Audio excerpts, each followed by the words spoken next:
I stand on all existing protocols. Thank you very much to the organizers for inviting me to make this presentation. It's an honor and I am very grateful. The topic, mobilizing, it's very hard to see the slides from here. Okay.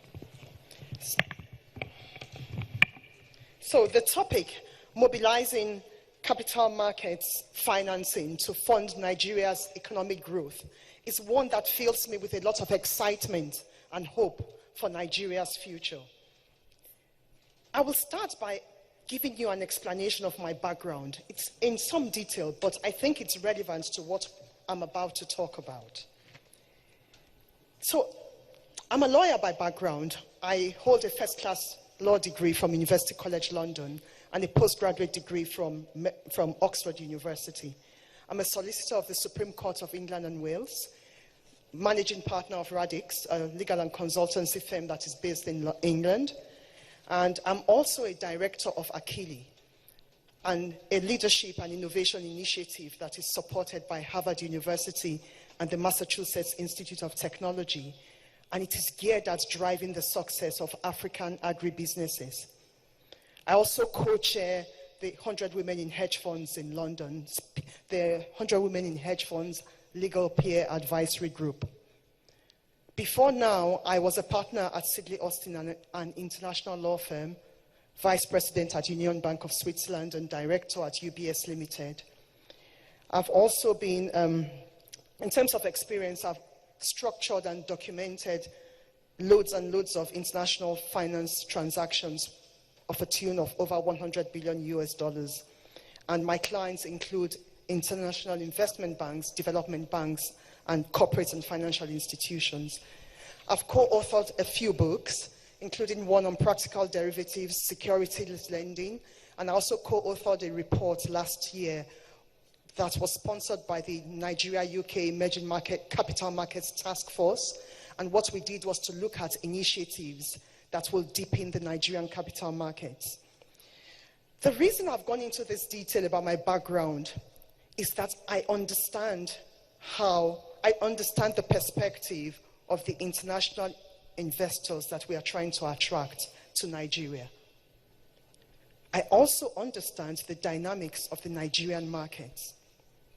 And in preparing for this presentation, I decided to do a poll. I spoke to a number of investors.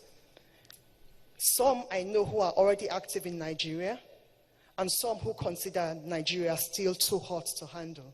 And I wanted to find out what was it about Nigeria, what was their perspective on Nigeria. And the feedback I got is what has driven the slant of my presentation today. So today, I'm going to look at 5 different issues. What do we want? Why are we interested in the capital markets? Who are we competing against? How do investors perceive us, and how do we proceed? And what I want to do is to try and focus on areas that others have not talked about, because today I've heard such great things about what we're doing in Nigeria, and I thought perhaps I should add some different perspective. So what do we want? You will know this already, but let's go over this. We want capital from private investors. We want in particular institutional investors such as pension funds, insurance companies, mutual funds, asset managers, investors that manage loads of cash for other people. We want them investing in Nigerian corporates, giving them an alternative to bank lending, investing in Nigerian infrastructure projects, and providing an alternative to national budget allocations. Nigeria has made significant strides in deepening its capital markets. What we want to do is to accelerate the rate of growth, accelerate the progress. Why are we interested in capital markets? Mr. Guazo has already been through that, but I'll talk about it, I'll mention it as well. Capital markets are a platform for transforming an economy. Several Asian countries, after the Asian crisis of 1997 to 1998, underwent series of capital markets reforms, and they transformed their capital markets and transformed their economies as a result. So the Malaysian markets grew tremendously, the Singaporean markets grew tremendously. And we can, as we have seen from the last slide, we are expecting that the Nigerian capital markets will similarly experience an exponential growth if we get our act right. I take a step back and I imagine if we could get capital markets investors to focus on Nigeria. Imagine the billions that will be invested in our power sector, in our rail network, in our telecommunications, hospitals, schools. It will just be an amazing place to live. And I hold on to that dream of Nigeria in the future. We've got to get our strategy right, and I think we are getting our strategy right. But let's sit back and think, what I want to do is to truly just have us be realistic. And I think Mr. AIG-Imoukhuede in his speech did say that investors are rational beings. So I want us to step into the mind of the investor and how they think, just so that we can figure out how we approach our own situation. So, first of all, who are we competing against? Are we alone in trying to attract these investors? I look around the world, we are not alone. Countries everywhere are taking steps to deepen their capital markets. They are trying to attract the very same investors that we are trying to attract to Nigeria. Even in Europe, where their capital markets are already wide and deep, they are forming a capital union to make their capital markets even deeper. So we face very strong competition. We face competition from others who have been doing what we are trying to do for many, many years. So we've got to be very clever in setting out our strategy for winning the competition. And to figure out the right strategy, I think we need to be very well aware, very clear in our minds about what is attractive about Nigeria and what investors are concerned with regarding Nigeria, so that we make sure that we leverage our attraction and ensure that we address those concerns. So let's have a look. What do investors find most attractive about Nigeria? It's important because that's what we have to play on. That will be our card. What investors find most attractive about Nigeria is our population dynamics. It is projected that by 2050, Nigeria's population will reach 413 million. That will make Nigeria the world's third most populous country and ahead of the United States of America. That for me is awesome. I take a step back, and there are two things that jump out to me from that statistic. Number one, Nigeria is growing to become a colossal market, a giant of a market, where businesses, by sheer fact of being present in Nigeria, have the potential to flourish because they have a ready market for their goods and services. A market that could have a young and dynamic workforce contributing to economic development and generating income for all. That's a great picture that I want to hold on to.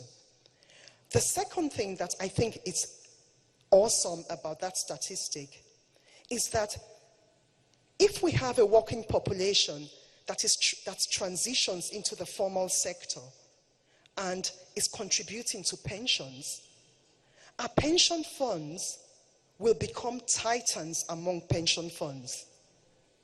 Capital markets worldwide are luring the giant pension funds to their shores because they are the ones that have the deep pockets to invest. If we get our act right, if we join Mr. Guazo in supporting the implementation of our master plan and all the other initiatives that the leaders of industry have put in place, we have the potential to grow pension funds that will be courted by capital markets all around the world. That would be a wonderful place to be. So that, for me, paints a picture that I do not want to lose. Now let's step back and think, what is it that investors find concerning about Nigeria? The headline concerns that I was given when I conducted my mini poll was, number one, corruption. Justified or not, Nigeria is perceived as corrupt, and that is hurting Nigeria. Nigeria is perceived as having poor corporate governance, transparency, and accountability standards. The world does not seem to have heard about the initiatives Mr. AIG-Imoukhuede mentioned, the corporate governance codes, the corporate governance scorecard that Mr. Gwazo mentioned. So the world is still looking at Nigeria with that perception in mind.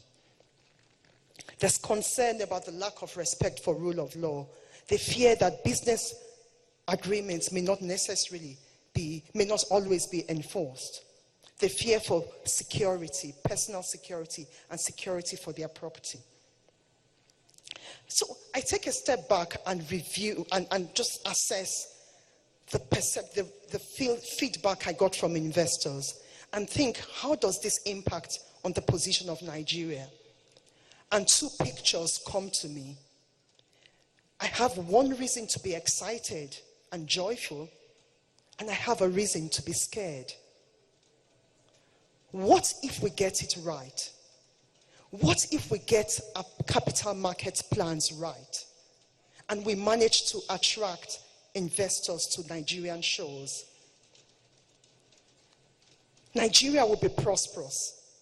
We will have a dynamic and young workforce contributing to the economy. Nigerians will stand tall, dignified, and respected. That is the type of Nigeria that I'm sure you all want to live in. The Nigeria we want for our children. And my heart beats with excitement for that type of Nigeria. However, what if we get it wrong? What if investors stay away from Nigeria? Over 400 million people living in chaos, mostly in poverty. Millions of young people ill-educated, unemployed, the well-to-do living in fear of an angry and volatile youth. That, for me, is nightmare scenario and must be avoided at all costs. We must do whatever we need to do to avoid that nightmare. And that means we must create an environment in which capital will come to Nigeria. It has to be. If that's what we need to do to develop our economy, then that's what we have to do. So what should we do? How do we proceed? We've got to address the fundamental issues that are keeping our target investors away. We've got to build a framework that facilitates capital markets transactions. I'm not going to dwell on that because I know that we're running out of time, and also because all the previous speakers have spoken brilliantly about what Nigeria is doing, about the plans that we've put in place to address these issues. The one issue that I want to mention that I think we must do, which we haven't done yet, is an aggressive public relations campaign.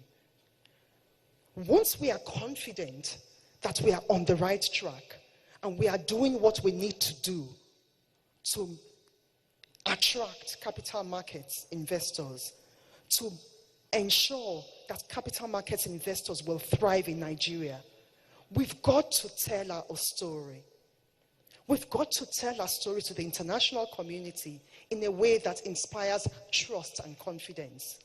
We will have to let them know that Nigeria is evolving into a new era, an era where we are ready for business. I'll just finish with some final messages.